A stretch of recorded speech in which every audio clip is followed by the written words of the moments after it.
राजू और सुमन की शादी को अभी 1 ही साल हुआ था। दोनों के साथ उनकी सास शोभा देवी भी रहती थी।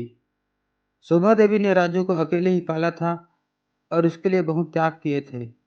दूसरी ओर सुमन एक सशक्त महिला थी और अपने विचारों पर अड़िग रहती थी।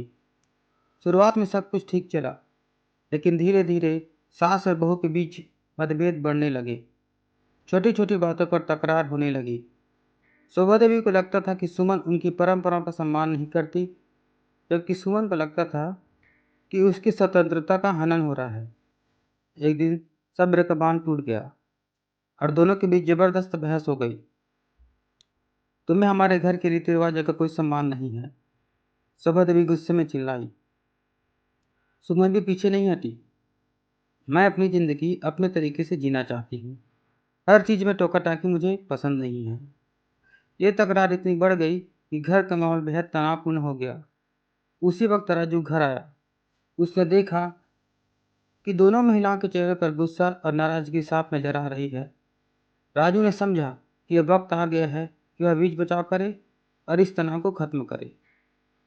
क्या हो रहा है यहाँ? राजू ने शांत लेकिन दृढ़ स्वर में पूछा।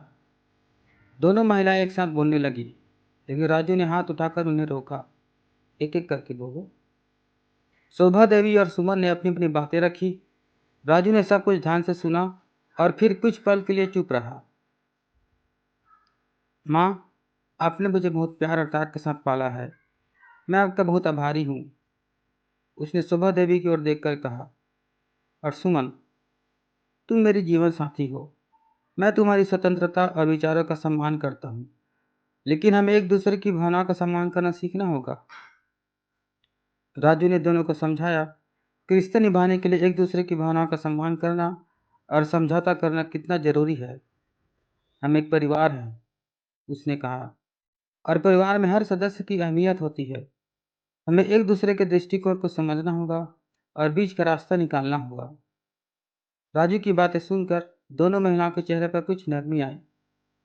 उन्होंने महसूस किया कि शायद वे अपनी अपनी जगह सही थी, लेकिन घर की शांति और खुशी के लिए उन्हें एक दूसरे को समझने की जरूरत है।